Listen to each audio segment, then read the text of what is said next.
বিনিতা বাধ্য মেয়ের মতো পানির বোতলটা হাতে নিল। জানার গ্লাসটা একটু নামিয়ে চোখে পানির ঝাপটা দিল কয়েকবার। অর্ণব গাড়ি স্টার্ট দিল।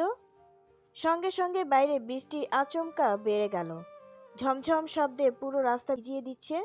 বিনিতা জানলাটা আবারও একটু নামিয়ে দিল। ঠান্ডা বাতাসের ঝাপটার সাথে ছিটে আসা বৃষ্টির ফোঁটা এসে লাগলো বিনিতার চোখে মুখে। বিনিতা বৃষ্টির ঠান্ডা ফোঁটাগুলো ছোঁয়ার জন্য হাত বাড়িয়ে দিল খোলা জানালার বাইরে। অর্ণব এক পলক তাকিয়ে দেখল ওকে। মেয়েটার চোখে একটা তীব্র আনন্দ খেলা করছে। ছোট বাচ্চারা যেমন প্রথম বৃষ্টিতে ভিজতে গিয়ে উচ্ছ্বাসে মেতে ওঠে। ঠান্ডা বাতাসে ওর চুলগুলো এলোমেলো হয়ে যাচ্ছে। কয়েকটা ভেজা চুল লেপ্টে আছে গালের সাথে। মেয়েটা আর কতভাবে মুগ্ধ করবে ওকে। আশ্চর্য। জানালাটা বন্ধ করে দিন, ভিজে যাচ্ছেন। অর্ণব তাকে বলল ওর দিকে। অসময়ে বৃষ্টিতে ভিজলে ঠান্ডা লাগার সম্ভাবনা প্রবল। বৃন্দা এবার অর্ণবের দিকে তাকিয়ে হাসলো। খোলা থাকুক, ভালো লাগছে। অর্ণব এক মুহূর্ত কিছু বলল না। বিনিতার মুখে বৃষ্টির ছাট, ঠান্ডা বাতাসে কাঁপছে চোখের পল্লব। তবুও হাসছে, একটা ছেলে মানুষই উচ্ছ্বাস মাখা হাসি। এই হাসিটাই বুঝি অর্ণবকে বারবার অদ্ভুত রকমের দুর্বল করে দেয়। ভালো লাগলেও ঠান্ডা লেগে যাবে, অসময়ের বৃষ্টি এখন, বুঝেছেন? বিনিতা আবার জানালার দিকে ফিরে হাত বাড়িয়ে বৃষ্টি ছুঁল। একটু ভিজলে ঠান্ডা লাগবে না ডাক্তার সাহেব? অর্ণব এবার আর ভুলল না ওর কথায়। স্টিয়ারিং এ এক হাত রেখে একটু এগিয়ে এসে বিনিতার গালের এক পাশে আঙুল ছোঁয়ালো। এতক্ষণ ধরে বৃষ্টির ছাট আসার কারণে ঠান্ডা হয়ে গেছে গাল। তারপর নিজের গরম হাতের মাঝে ধরল বিনিতার শীতল হয়ে যাওয়া হাতটা। আঙ্গুলগুলোর মাঝে ঠান্ডা অনুভব করে অর্ণব বলল। হাতটা কেমন ঠান্ডা হয়ে গেছে দেখেছেন? অর্ণবের উষ্ণ আঙ্গুলের ছোঁয়ায় কেঁপে উঠল বিনিতা। চোখ নামিয়ে ফেলেছে নিচের দিকে। অর্ণব ওর ভেজা চুলের দিকে তাকিয়ে একটু দীর্ঘশ্বাস ফেলল। তারপর আলতোভাবে ওর গালের উপর পড়ে থাকা ভেজা চুলগুলো সরিয়ে গুজে দিল কানের পেছনে। বিনিতা কেঁপে উঠল আবারও। ওর ঠান্ডা গালটা এতক্ষণ গরম হতে শুরু করেছে বোধহয়। এই অসময়ের বৃষ্টিতে যদি জ্বর চলে আসে তাহলে কিন্তু আপনাকেই বিড়ম্বনায় পড়তে হবে। দুদিন পরে এঙ্গেজমেন্ট অনুষ্ঠান, তখন যদি গলায় মাফলার পেঁচিয়ে বসে থাকতে হয় তাহলে কেমন লাগবে ভাবুন ভাবুন তো। অর্ণব এমনভাবে বলল যেন কোনো ছোট্ট বাচ্চাকে বুঝ দিচ্ছে। বিনিতা এতক্ষণ চুপ করেছিল, এবার মুখ টিপে হেসে ফেলল। আপনার কি মনে হয় আমি এত সহজে অসুস্থ হয়ে পড়ব? হ্যাঁ, মনে হয়। অর্ণব মুখ গম্ভীর করল। আপনার হাত দেখেছেন, এমন ঠান্ডা হয়ে গেছে যে মনে হচ্ছে বরফের টুকরো। অর্ণব আবার বিনিতার হাত নিজের উষ্ণ হাতের মুঠোয় করে ধরল। ধীরে সুস্থে আঙ্গুলের ভাঁজে আঙ্গুল রাখল। তারপর হাতটা টেনে একটা উষ্ণ চুমু খেলো বিনিতার ঠান্ডা হয়ে আসা হাতের পিঠে। বিনিতা এবার একেবারে থমকে গেল। চোখ নামিয়ে ওদের হাতের দিকে তাকিয়ে থাকলো কিছুক্ষণ। তারপরে ধীরে ধীরে ফিসফিস করলো। এত কেয়ারফুল হচ্ছেন কেন? অর্ণব হাসলো। এই কেয়ারফুল হওয়াটাও কি আমার দায়িত্ব নয়? বিনিতা কোনো উত্তর দিতে পারল না। শুধু গালের উষ্ণতাটা বৃদ্ধি পেল বোধহয়। অর্ণব বাকিটা পথ এক হাতে গাড়ি চালালো, অন্য হাতে ধরে রাখলো বিনিতার ঠান্ডা হাতটা। বিনিতাদের বাড়ির গেটে পৌঁছেই গাড়ি থেকে নামলো দুজনেই। অর্ণব বিদায় জানালো বিনিতাকে। আমি আসছি তাহলে, রাতে কথা হবে। উপরে আসবেন না? নিচে থেকে চলে গেছেন, আম্মু শুনলে রাগ করবে। আজকে আর উপরে যাব না, খুব তাড়াতাড়ি তো এবারে জামাই হয়ে আসছি। একটা দুষ্টুমির হাসি খেলা করলো অর্ণবের পুরো মুখ জুড়ে। বিনিতা একটু লজ্জা পেল, চোখ নিচু করে মৃদু হাসলো। অর্ণব হেসে মাথা নেড়ে বলল, ঠিক আছে, আসছি। উপরে গিয়ে প্রথমে ভালো করে মাথাটা মুছবেন, চুলগুলো এখনো ভেজা। বিনিতা আস্তে করে বলল। হুম, আপনি সাবধানে যাবেন। অর্ণব ড্রাইভিং সিটে বসতে বসতে বলল। যথা আজ্ঞা ম্যাডাম। অর্ণব গাড়ি নিয়ে বেরিয়ে গেল ধীর গতিতে। বিনিতা এক মুহূর্ত দাঁড়িয়ে থেকে তারপর ভেতরে ঢুকে গেল। দরজা লাগানোর সময় কাচের জানালায় নিজের আবছা প্রতিচ্ছবি দেখতে পেল। গালে লালচে আভা এখনো পুরোপুরি মিলিয়ে যায়নি। বিনিতা বিছানায় গায়ে এলিয়ে দিয়েছে। সারাদিনের শপিং, হাঁটাহাঁটি, ঠান্ডা বাতাসে ভেজা, সব মিলিয়ে শরীর বড্ড ক্লান্ত। দুদিন পরে এঙ্গেজমেন্ট, সেটার জন্যও কিছুটা নার্ভাসনেস কাজ করছে। পুরো ব্যাপারটাই কেমন হুট করে এগিয়ে গিয়েছে। বিনিতা গোসল সেরে ফ্রেশ হয়ে এসে বিছানায় শুয়ে চোখ বন্ধ করে এসব হাবিজাবি চিন্তা করছিল। এমন সময় পাশে রাখা ফোনটা বেজে উঠল। স্ক্রিনে অর্ণবের নাম দেখে এক মুহূর্ত ইতস্ত করলো ও। একটু আগেই তো ওর সাথে দেখা হয়েছে, এখন আবার? ফোন ধরতেই অর্ণবের কণ্ঠ ভেসে এলো। কি করছেন? বিনিতা চোখ বন্ধ রেখেই অগোছালো উত্তর দিল। এক্ষুনি ঘুমিয়ে পড়বো ভাবছিলাম। অর্ণব একটু চুপ করে থাকলো, যেন ওর কণ্ঠস্বর পর্যবেক্ষণ করছে। তারপর বলল, ঘুমাবেন? কিছু খেয়েছেন? আম্মু ডেকে গেছে খাওয়ার জন্য, খেতে ইচ্ছে করছে না। অর্ণব গলায় মুহূর্তেই সতর্ক হয়ে উঠল। গলা এত ক্লান্ত শোনাচ্ছে কেন? শরীর ঠিক আছে? একদম ঠিক আছি। আপনি এত চিন্তা করছেন কেন? চিন্তা করব না? সারাদিন বাইরে, তার উপর বৃষ্টিতে ভিজেছেন। রাতে যদি জ্বর চলে আসে তখন সমস্যা হবে। শরীর গরম লাগছে? বিনিতা আলগোছে কপালে হাত রাখল। না তো, ঠিক আছে। অর্ণবের কণ্ঠ এবার কিছুটা অন্যমনস্ক শোনালো, যেন পুরোপুরি ওর কথায় আশ্বস্ত হতে পারছে না। ঠিক করে দেখুন তো, আপনার গলা শুনেই মনে হচ্ছে শরীরটা ম্যাজ ম্যাজ করছে। বিনিতা হাসল। আপনার কি মনে হয় আমি নিজেই টের পাবো না? আপনি এত জেদ করেন কেন? একটু সাবধানে চললে কি হয়? অর্ণবের কণ্ঠে চিন্তার সুর। আমি আসলেই ঠিক আছি। অর্ণবকে আশ্বস্ত করতে চাইল বিনিতা। সত্যি? হুম। গলা শুকনো লাগছে? নাক বন্ধ? উফ, আপনি ডাক্তার না গোয়েন্দা? বিনিতার হাসি পেল এবার। অর্ণব একটু হাসলো, তবে গলায় এখনো চিন্তার ছাপ। দুইটাই? আর এখন আপনার কন্ডিশন শুনে মনে হচ্ছে আপনাকে গরম কিছু খেতে হবে। বিনিতা এবার মুখ ফুলালো। আমি কি ছোট বাচ্চা যা আমাকে এমন শাসন করছেন? আপনি ছোট বাচ্চা হলে ব্যাপারটা বরং সহজ হতো। একটা চকোলেট দেখিয়ে যা বলতাম তাই করিয়ে নিতে পারতাম। মুচকি হাসলো অর্ণব। বিনিতার মুখের হাসিটাও এবার গভীর হলো। ও নিজেও বুঝতে পারলো হাসিটা একটু বেশি সময় ধরে মুখে লেগে আছে। অর্ণবের যত্ন নেয়ার এই স্বভাবটা কেমন এক অদ্ভুত অনুভূতি তৈরি করলো। আচ্ছা বাবা, কাল থেকে আপনার কথা মতো চলবো, হলো? তাহলে এখনই উঠে কিছু খাবেন। তারপর কম্বলের নিচে গিয়ে শুয়ে পড়বেন। আর শুনুন, রাতে যদি শরীর খারাপ লাগে সঙ্গে সঙ্গে ফোন দেবেন, ঠিক আছে? ঠিক আছে। খেয়ে তারপর আমাকে মেসেজ দেবেন। না হলে আমি আবার ফোন করব কিন্তু। একটু হুমকি দেওয়ার স্বরে বলল অর্ণব। উফ, ডাক্তার সাহেব, আপনি দেখে একদম পাগল হয়ে গেছেন। হাসতে হাসতে বলল বিনিতা। আপনার জন্য ম্যাডাম। বিনিতা চুপ করে গেল এবার। অর্ণবের শেষের কথাটা মজার ছলে বলা হলেও ওর কণ্ঠে যে গভীরতা সেটা এড়ানো মুশকিল। ফোনের ওপাশ থেকে কোনো উত্তর না পেয়ে অর্ণব আবার ডাকলো। বিনিতা? বিনিতা দ্রুত নিজেকে সামলে নিল। শুনছি। আচ্ছা ঠিক আছে, এখনই উঠে খেয়ে নিব। অর্ণব স্বস্তির নিঃশ্বাস ফেলল। গুড, এখন যান। বিনিতা বুঝতে পারলো অর্ণব ওর নার্ভাসনেস বুঝে ফেলেছে। তারপর মৃদু কণ্ঠে বলল ও। Good night Arnab. Good night madam.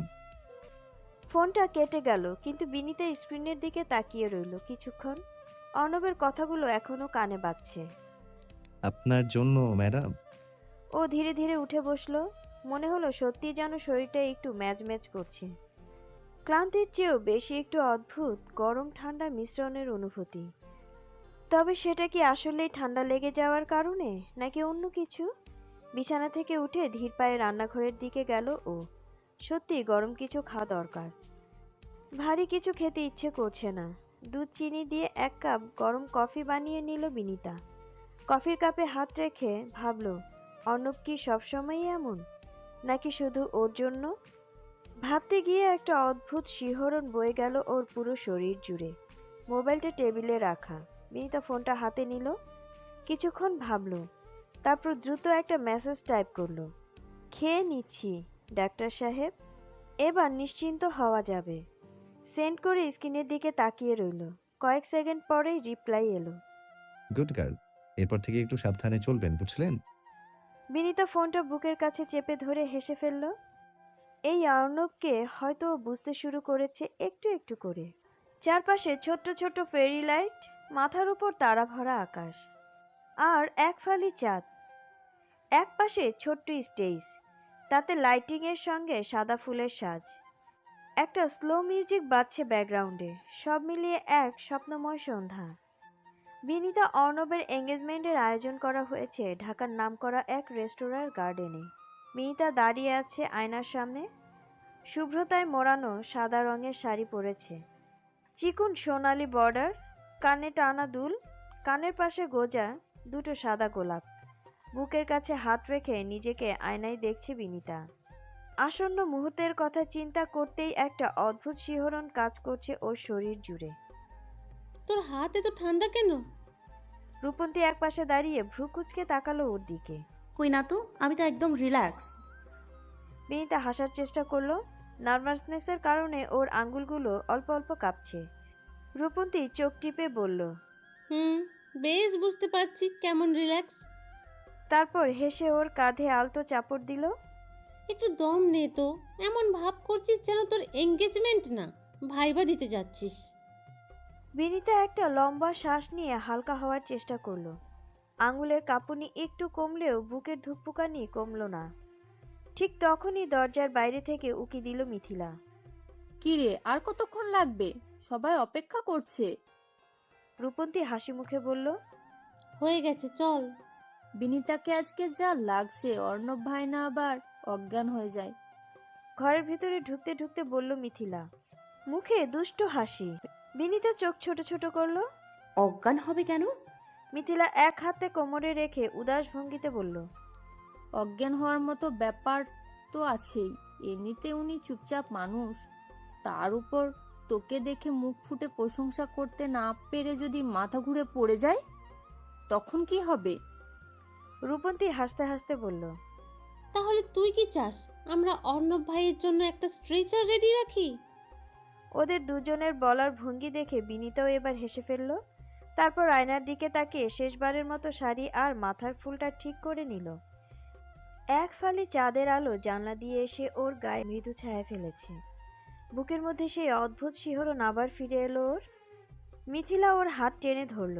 চল, অর্ণব ভাই অপেক্ষা করছে। রূপন্তী মিথিলা দুপাশ থেকে ওর হাত ধরে বেরিয়ে এলো ঘর থেকে। গার্ডেনে ঢুকতেই রাতের ঠান্ডা বাতাস বিনিতার শরীর স্পর্শ করলো। ওর গায়ে হঠাৎই কাঁটা দিল যেন। ফুলের মোহনীয় গন্ধ, ফেরি লাইটের আলো, আর ব্যাকগ্রাউন্ডে বাজতে থাকা স্লো মিউজিক, সব মিলিয়ে বিনিতার মনে হলো হঠাৎ যেন ও কোনো রূপকথার রাজ্যে চলে এসেছে। আসমা বেগম এগিয়ে এলেন বিনিতার কাছে। মাশাআল্লাহ, কি সুন্দর দেখাচ্ছে বৌমাকে আমার। বিনিতা লজ্জায় মুখ তুলে তাকাতে পারল না আসমা বেগমের এমন সম্বোধনে। রেহনুমা বেগম এগিয়ে এসে মেয়ের হাত ধরলেন। আমার মেয়েটা আজ সত্যিই রাজকন্যা হয়ে গেছে। আসমা বেগম সায় দিলেন। ঠিক বলেছিস রাহুনুমা। তারপর বিনিতা এগিয়ে গেল সাদা ফুলে সজ্জিত স্টেজের দিকে। স্টেজের কাছাকাছি যেতেই অর্ণবকে দেখা গেল। অর্ণব বিনিতার সাথে মিলিয়ে সাদা পাঞ্জাবি পরেছে। পাঞ্জাবির ওপরে রূপালি কাজ করা কোটি, চুলগুলো জেল দিয়ে সেট করে রাখা, চোখে মৃদু দৃষ্টি দিয়ে তাকিয়ে আছে এইদিকেই। বিনিতার বুকের ধুকপুকানি বেড়ে দ্বিগুণ হলো এবার। এক মুহূর্তের জন্য মনে হলো সত্যি কি ও পুরোপুরি প্রস্তুত। অর্ণব ততক্ষণ স্টেজের উপর থেকে হাত বাড়িয়ে আছে ওর দিকে। অর্ণবের বাড়িয়ে রাখা হাত দেখে এক মুহূর্তের জন্য থমকে গেল বিনিতা। বুকের ভেতরটা কেমন যেন এলোমেলো লাগছে। হাতের আঙ্গুলগুলো আবারও কাঁপতে শুরু করেছে ওর। বিনিতার এক মুহূর্তে দ্বিধা লক্ষ্য করেই হয়তো অর্ণব একটু এগিয়ে এলো। হাতটা ধরুন। বিনিতা চোখ তুলে তাকালো, তারপর আস্তে করে হাতটা অর্ণবের হাতে রাখলো। পেছন থেকে এবার শোনা গেল রাহাত তুহিনদের সম্মিলিত চিৎকার। ও হাউ রোম্যান্টিক। রূপন্তী মুগ্ধ চোখে ওদের দিকে তাকিয়ে বলল। একটু আস্তে বললেও ওর পাশে দাঁড়িয়ে থাকা শাফিন সেটা শুনে ফেলল সহজেই। তাই নাকি? আমিও এর থেকেও বেশি রোমান্টিক, দেখবে? শাফিন চোখ টিপল। রূপন্তীর গাল দুটো লাল হয়ে উঠল সহসাই। উফ, তুমি? বলো বলো, আমি কি? শাফিনের কণ্ঠে দুষ্টুমি। ধ্যাৎ, কিছু না। অন্যদিকে মুখ ঘুরালো রূপন্তী। আমাদেরও এই মুহূর্ত খুব তাড়াতাড়ি আসবে। Be ready baby. নার্ভাস? বিনিতার কাছাকাছি দাঁড়িয়ে নিচু গলায় জিজ্ঞেস করলো অর্ণব। একটু। হাসার চেষ্টা করলো বিনিতা। রাহাতের ডাকে ঘোর কাটলো শাফিনদের। কি রে রূপন্তী, এখানে দাঁড়িয়ে কি করছিস? স্টেজে আংটি নিয়ে যেতে হবে না? রূপন্তী যেন এমন কিছুরই অপেক্ষা করছিল। শাফিনের হাত থেকে বাঁচার জন্য তড়িঘড়ি করে বলল, হ্যাঁ হ্যাঁ, চল। এঙ্গেজমেন্টের অ্যানাউন্সমেন্ট করলেন বিনিতার বাবা ফারুক সাহেব। রাহাত আর রূপন্তী এঙ্গেজমেন্টের রিং নিয়ে উঠল স্টেজে। স্টেজের মাঝখানে দাঁড়িয়ে অর্ণব বিনিতার দিকে এক নজর তাকালো। তারপর হঠাৎ করেই কিছুটা পিছনে সরে গিয়ে ধীরে ধীরে হাঁটু ঘেড়ে বসলো বিনিতার সামনে। এক মুহূর্তের জন্য পুরো গার্ডেন জুড়ে নেমে এলো পিনপতন নীরবতা। তারপর মুহূর্তেই রূপন্তী, শাফিন, মিথিলাদের মিলিত চিৎকারে কানে প্রায় তালা লাগার জোগাড়। বিনীতা চমকে উঠে অর্ণবের দিকে তাকালো, চোখে বিভ্রান্তি আর লজ্জায় মিশেল। সবার সামনে এভাবে, ইস, এই অর্ণবটা পুরোই পাগল। আব্বু আম্মু আন্টি আঙ্কেল কি ভাবছে কে জানে। বিনীতার গাল দুটো ধীরে ধীরে রাঙা হয়ে উঠল। বুকের ভেতর কোথাও যেন অচেনা এক শিরশিরে অনুভূতি ছড়িয়ে পড়ল। সে অনুভূতির নাম জানা নেই ওর। Will you be mine forever, my sunflower? স্টেজের মাঝে যেন আরেকটা বোমা ফাটালো অর্ণব। বিনীতা নিঃশ্বাস নিতেও ভুলে গেল এবার। চারদিকে হাসি, চিৎকার, ফিসফিস সব এক মুহূর্তের জন্য ফিকে হয়ে গেল ওর কানে। স্টেজের ঝলমেলে আলোয় অর্ণবের চেহারাটা স্পষ্ট, গভীর দৃষ্টিতে আটকে রেখেছে ওকে। রূপন্তীর এক দফা চিৎকারের পরে গার্ডেন জুড়ে আবারও নিস্তব্ধতা। এক পাশে দাঁড়িয়ে রূপন্তী, মিথিলা দম আটকে তাকিয়ে আছে। শাফিন তো ইতিমধ্যে ফোন বের করে রেকর্ড করা শুরু করে দিয়েছে। বিনীতা হতবাক, এই ছেলেটা একদম পাগল, এভাবে সবার সামনে। বিনীতার গলা শুকিয়ে এলো। সানফ্লাওয়ার? ও অর্ণবের সানফ্লাওয়ার?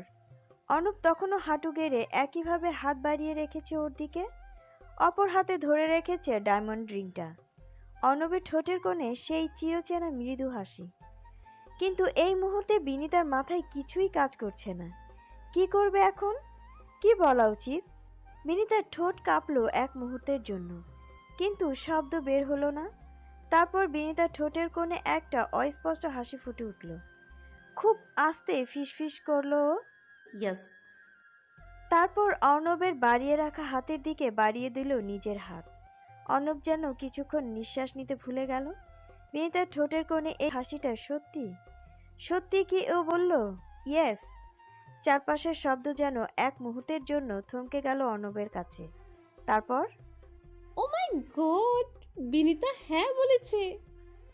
রূপন্তীর উচ্ছ্বাসিত কণ্ঠস্বরে সর্বপ্রথম ভাঙল সেই নীরবতা। পরের সেকেন্ডেই যেন বিস্ফোরণে ফাটল গার্ডেন। মিথিলা, তুহিন আর রাকিবরা একসঙ্গে চিৎকার করে উঠল। হাততালির শব্দে মুখরিত হলো চারপাশ। কিন্তু অর্ণব কিছুই শুনতে পাচ্ছে না। ও শুধু দেখলো বিনীতার চোখ ওর দিকে তাকিয়ে আছে। একটু লজ্জা, একটু ইতস্ত, আর কিছুটা আবেগের ভাব। অর্ণব নিঃশব্দে হাসলো। একটু ঝুঁকে যত্ন নিয়ে রিংটা পরিয়ে দিল বিনীতার আঙ্গুলে। একটু কেঁপে উঠল বিনীতার আঙ্গুল। অদ্ভুত এক শিহরণ বয়ে গেল সারা শরীরে।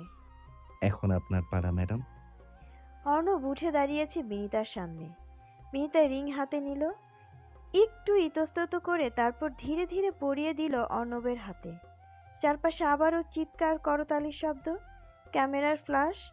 কিন্তু ওদের দুজনের কাছে যেন এই মুহূর্তটা পৃথিবী থমকে গেছে। অর্ণব হঠাৎই ওর দিকে ঝুঁকে নিচু কণ্ঠে ফিসফিস করে বলল, এবার আর পালাতে পারবে না মাই সানফ্লাওয়ার। বিনীতার গাল দুটো আবারও রাঙা হয়ে উঠল কৃষ্ণচূড়ার রঙে। হৃদস্পন্দন তাল হারিয়ে ফেলেছে মুহূর্তের জন্য।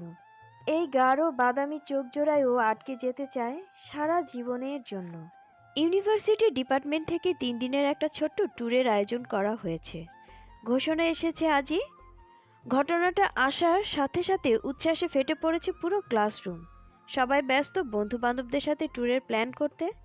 আর বিপরীত দিকে বিনীতাদের গ্রুপ বসে গোল টেবিল বৈঠকে।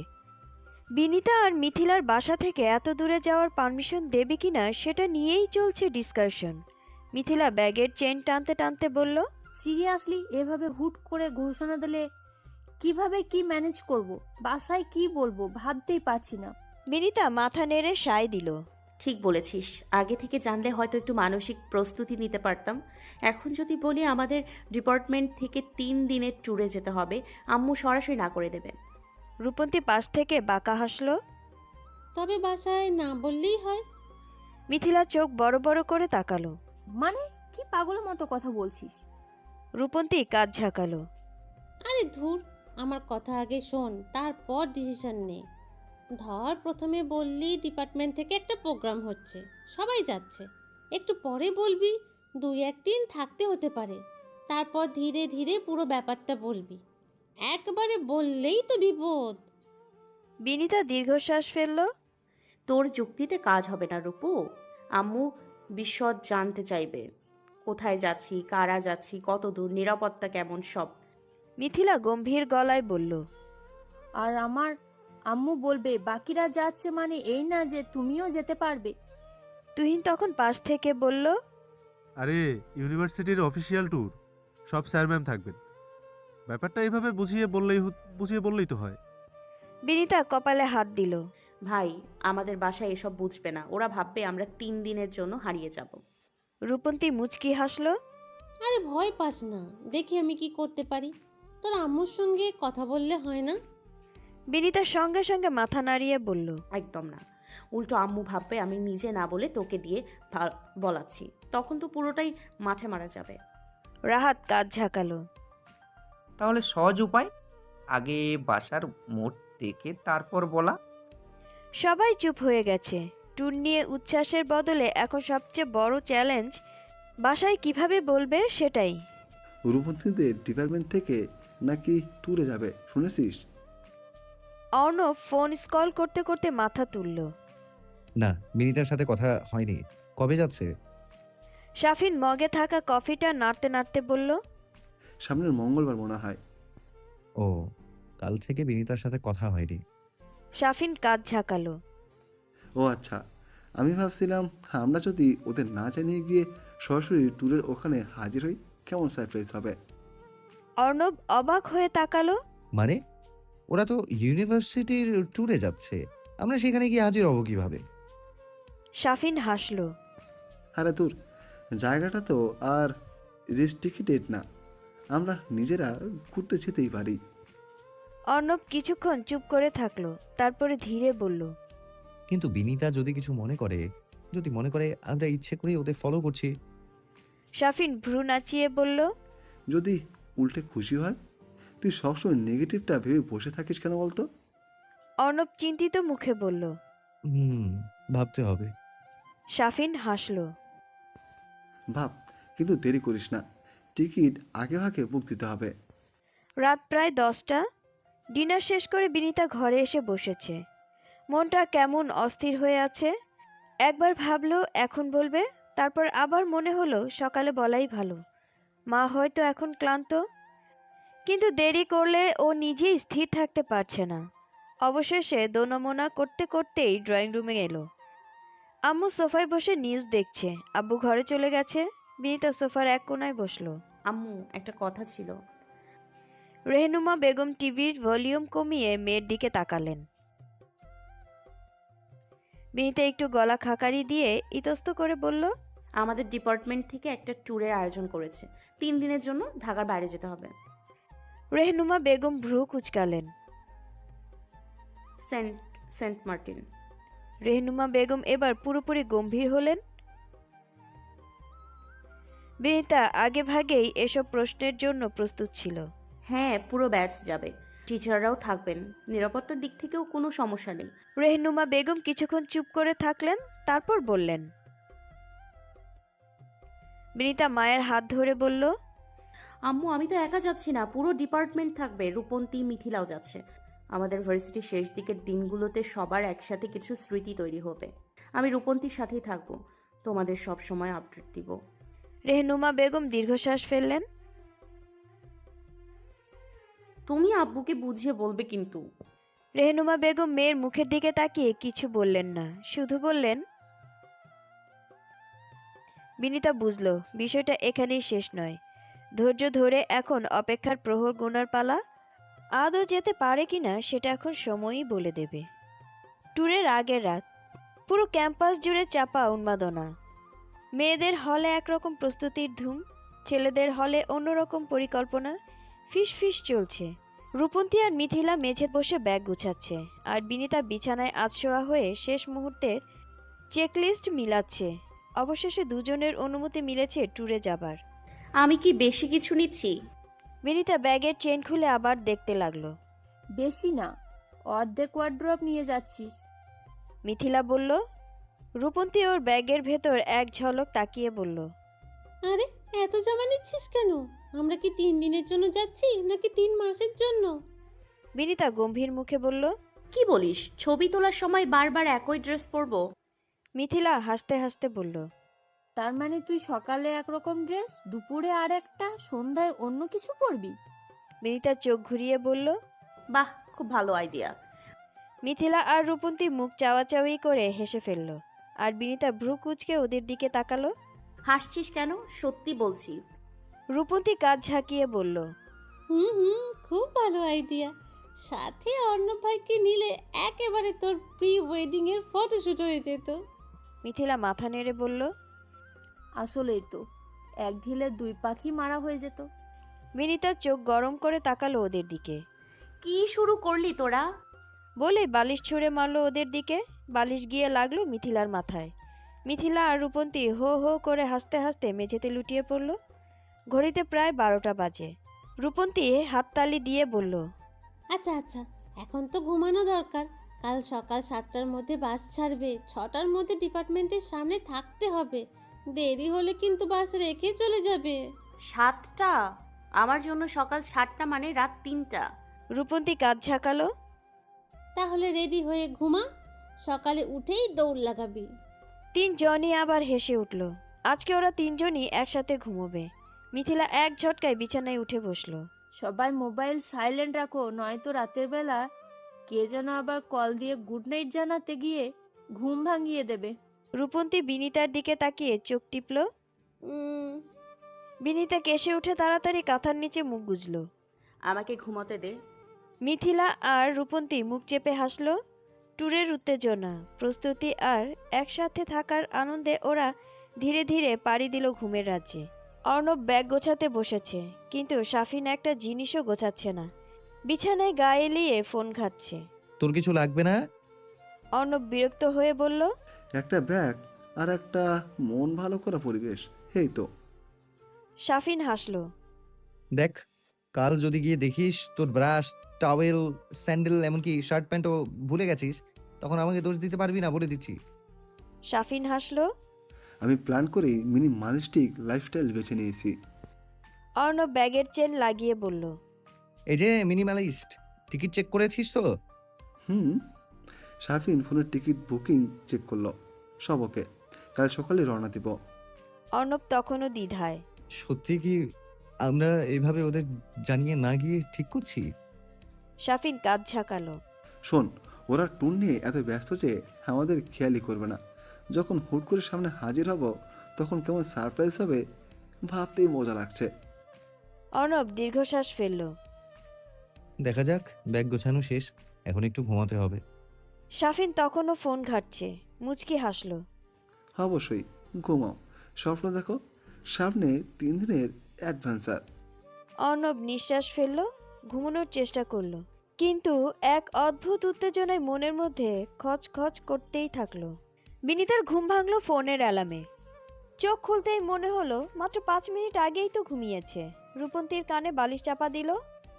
উফ, আর 5 মিনিট। মিথিলা এক ঝটকায় উঠে বসে এলোমেলো চুল হাত দিয়ে ঠিক করতে করতে বলল। আর দেরি করলে বাস আমাদের ফেলেই চলে যাবে। বিনিতা আর রূপন্তী তখনও গড়াগড়ি খাচ্ছে বিছানায়। মিথিলার কথা শুনে ধীরে ধীরে উঠে বসলো। এত সকালে ট্যুরের বাস ছাড়তে হবে কেন? হ্যাঁ, বিনিতার বিরক্ত কণ্ঠস্বর। রূপন্তী হেসে বলল। এই দুঃখের কথা বাসে গিয়ে বলিস, এখন তাড়াতাড়ি রেডি হ।